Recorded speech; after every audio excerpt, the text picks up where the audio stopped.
Hi, hello guys! Ngayong araw nga pala ay pupunta tayo ng SM North. Dito nga pala ay naglalakad lang kami palabas sa amin dahil bihira na nga lang pala yung tricycle na dumadaan dito ay napilitan na lang kaming maglakad hanggang Muñoz. Maganda na rin to para may exercise kami. Dito nga pala ay madadaanan natin yung school namin dati. Dito nga pala ako nag-aral ng elementary sa San Antonio Elementary School. Ano, tara? Sasakay nga pala kami dapat sa jeep. So walang natigil kaya naisipan na lang namin dito sumakay sa carousel. Dito nga pala ay may sinasabi ang asawa ko. Sabi niya, wala ka ba napapansin sa mukha ko? Sabi ko, wala. Pero nung tinitigan ko, napansin ko nga na wala na yung bigote niya. Wow, baby face na yan. Dito nga pala ay nakarating na kami sa SM North. Pagkapasok nga namin sa SM, sabi ko hanapin muna namin yung CR. Naiihi na kasi ako. Sinundan nga pala namin yung signage na yan pero wala kami nakitang CR. Sa pag-iikot nga pala namin, nakapunta na kami dito sa Jollibee. Dito nga pala ay nag-order lang kami ng chicken sandwich at dapat na Coke float. Yung asawa ko na nga lang pala yung kumuha ng order namin. Yung ice cream nga lang pala ng Coke float yung kinain niya dyan. Alam nyo ba guys? Halos 1 week na ako nagkikrib sa chicken sandwich na to. Ang sarap kasi. Dalawa nga yung nakain ko. At tapos nga pala namin kumain sa Jollibee. Naganap na nga pala kami ng CR. Sobrang haba nga pala ng pila. Pagkatapos nga pala namin nag-CR, diretso na kami dito sa Quantum. Dito nga pala ay nagpapalit na ng 100 pesos na token yung asawa ko. At dito nga pala ay dumiretso kami sa Spotlight kasi kakanta daw siya ng Batang Ina. Halos 20 minutes na nga pala kami namili ng kanta dito. Tapos pagpasok namin nakalak pala yung hulugan ng token. Kaya inaya ko na lang pala siya dito maglaro ng basketball. Hindi nga pala kami makapaglaro ng sabay dahil wala kami mapapatungan ng cellphone. Nang mapagod na nga pala ako maglaro ng basketball ay lumipat na ako dito. Dito nga pala ay mamimili ka ng manok kung saan ka titigil. Dapat nga pala ang masasalo mo ay itlog at hindi ang bato. Gusto ko pa nga sana maglaro kaso ayaw natanggapin yung token ko. Nang maubos na nga pala namin yung token, bumaba na nga pala kami at lilipat kami sa annex. Kasi gusto daw ni Ermelinda na magpicture kami dun sa auto object. Pero dito yung para kayo nasa loob ng tren at elevator.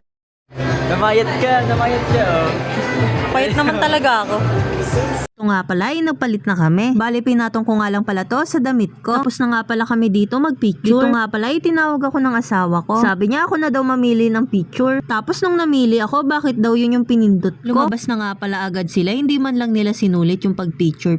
Nagbayad na nga pala dito yung asawa ko. Dito nga pala ay naglalakad kami sa Sky Garden. Guys, pakinggan yung voice over ng kapatid ko. Nagsama ang dalawang magkapatid.